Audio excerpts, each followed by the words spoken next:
Hoy estamos conversando con Tiziana Policel, presidenta de Consecomercio, sobre lo que está ocurriendo con este sector de la economía del país, que, como denuncia nuestra invitada, un 40% de los comercios se ven afectados por tres factores claves. Tiene que ver con la voracidad fiscal, con el contrabando y con la carencia de crédito ante el encaje legal que existe hoy en Venezuela. Volviendo al tema de la voracidad fiscal, estamos en un contexto donde el Parlamento discute una ley de armonización de impuestos. Está ya aprobada en primera discusión, va a una fase de consulta pública y nuestra invitada mencionaba que esto es una realidad que en Caracas a lo mejor no se percibe el impacto de lo que está ocurriendo en este sentido, pero que en el interior del país sí se puede evidenciar de mayor forma el cierre de estos comercios. Es una realidad extendida porque aquí en nuestro espacio hemos tenido distintos voceros que vienen denunciando el costo de los servicios de recolección de desechos en algunos municipios del área metropolitana de Caracas, pero ¿cómo funciona esto para contextualizar en el interior del país? Estamos viendo esta misma realidad de una voracidad fiscal incluso superior a lo que vemos acá en Caracas. Bueno, sí, en algunas regiones realmente se percibe con bastante mayor intensidad el tema de la voracidad fiscal. Lo primero con relación al proyecto de ley es celebrar que se haya escuchado lo que hemos venido señalando durante tanto tiempo en relación al tema fiscal, al tema municipal en primera instancia, pero nosotros hablamos de voracidad fiscal y esa es quizás una de nuestras primeras observaciones a ese proyecto, que cuando hablamos de armonización, nosotros tenemos que armonizar no solo los impuestos municipales. Cuando hablamos de armonización es que exista justamente esa visión global en donde tenemos también que analizar los impuestos nacionales y los impuestos específicos de cada sector. O sea, para de verdad hablar de armonización tenemos que tocar todos los aspectos, porque es que no es solo el tema municipal. También hay otros aspectos que están afectando muchísimo ciertas actividades. Hay actividades comerciales que tienen un impacto, los impuestos tienen un impacto altísimo en el producto final que adquiere el consumidor. Hablamos licores, hablamos tabaco, hablamos de ciertos sectores donde el impacto es muy grande. Entonces, cuando nosotros pedimos armonización, es justamente que se miren esas tres grandes áreas de impuestos. Por otro lado, siempre hemos señalado que el aseo urbano es una tasa, es en realidad lo que se paga es una tasa, no es una tarifa, porque justamente, bueno, se parte de muchas consideraciones, entre ellas que ese es un servicio que generalmente contrata el municipio, la alcaldía, el consejo municipal.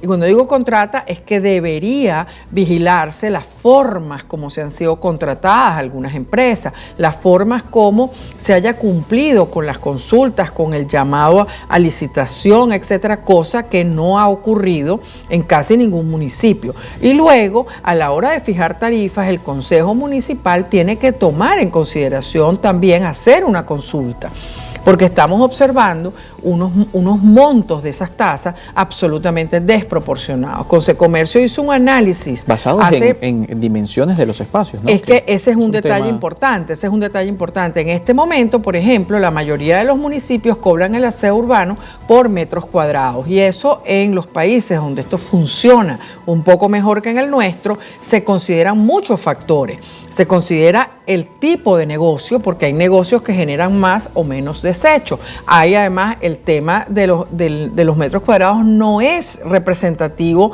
de lo que es justamente el consumo del servicio. Entonces tiene que haber un poco una combinación de ubicación, de tamaño del negocio y de la actividad a la que, digamos, está dedicada ese establecimiento. Entonces tiene que existir.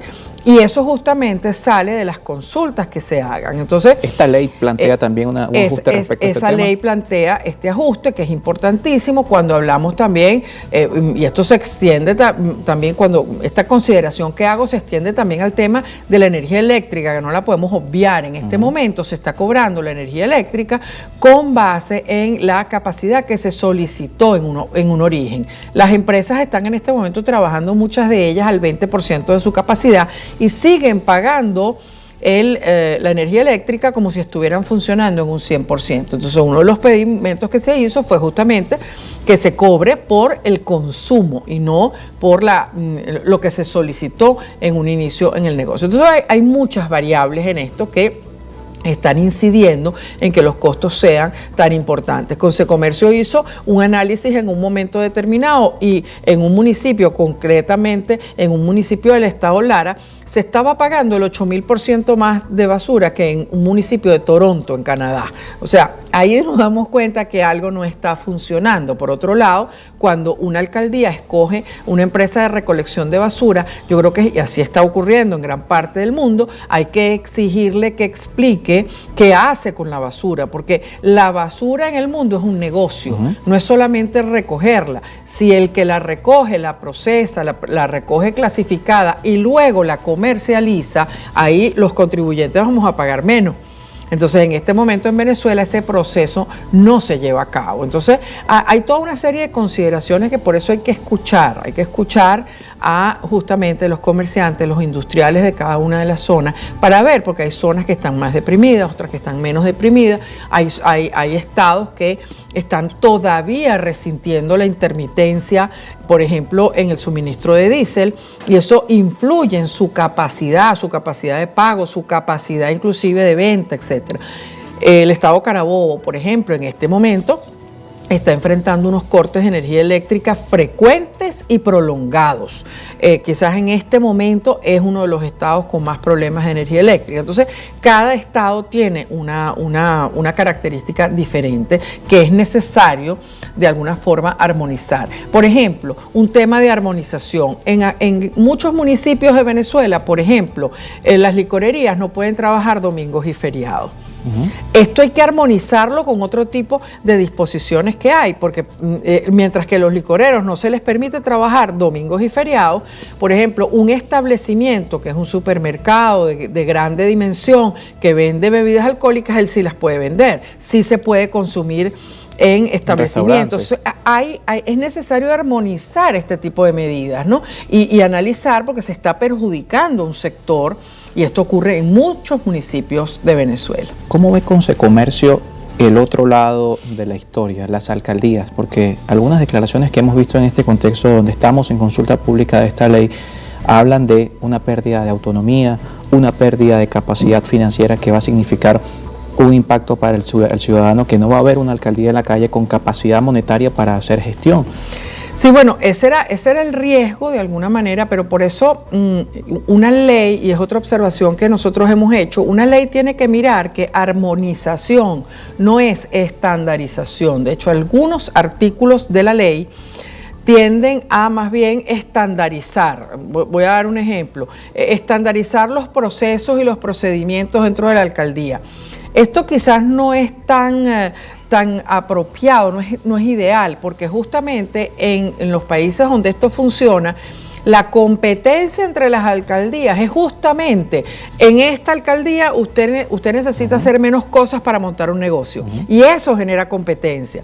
Entonces, a eso establecer impuestos menores para atraer inversión. Entonces, evidentemente, no podemos confundir armonización con estandarización, porque la estandarización sí perjudica esa autonomía municipal. Y por supuesto, quizás convenga revisar un poco la característica de ese ente que propone el proyecto, que es al que probablemente más temor le tienen las alcaldías. Entonces, yo creo que hay que sentarse, hay que escuchar alcaldías, es importante también escucharlos a ellos, hay que escuchar al sector privado, porque sin el sector privado es imposible, y lo más importante que tienen que ver alcaldía y sector privado es que entiendan que deben ampliar la base tributaria, tienen que buscar la gente que no está empadronada, tienen que buscar, porque los contribuyentes existen, pero por eso es que nosotros hacemos tanto énfasis en la informalidad. El informal no está pagando esos tributos. Por ejemplo, repito el caso porque es probablemente el estado que hizo una investigación mayor. En el estado Lara, la Cámara de Comercio del estado Lara reflejó que solo pagaban impuestos municipales el 20% de los comerciantes. Quiere decir que hay un 80% que no está respondiendo, y es lo que siempre decimos: si todos pagamos los tributos, lo que nos va a tocar pagar a cada uno es menos, es racional. Nosotros buscamos es la racionalidad fiscal, y la racionalidad fiscal es cuando y eso funciona en los países, que todos los ciudadanos pagan, que todos, el seguir manteniendo o empeñándonos en mantener una medida en que la residencia no paga, no hay que tocar la residencia, porque claro, hay una realidad, la residencia es el que vota. No siempre el comerciante vive en el mismo municipio donde trabaja.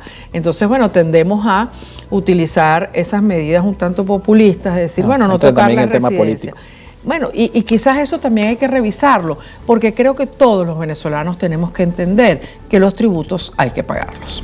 Bien, muchísimas gracias por acompañarnos esta tarde. Tiziana Polecel con nosotros, presidenta de Consecomercio. Nos toca hacer una pausa y al regreso cambiamos de tema. Hablamos de política en Venezuela con Jesús Chuo Torrealba. Saludamos a Nelson Zambrano, que nos reporta sintonía desde acá en nuestro espacio. @en Contexto Piso y @Carlos Penarosa en nuestras redes sociales.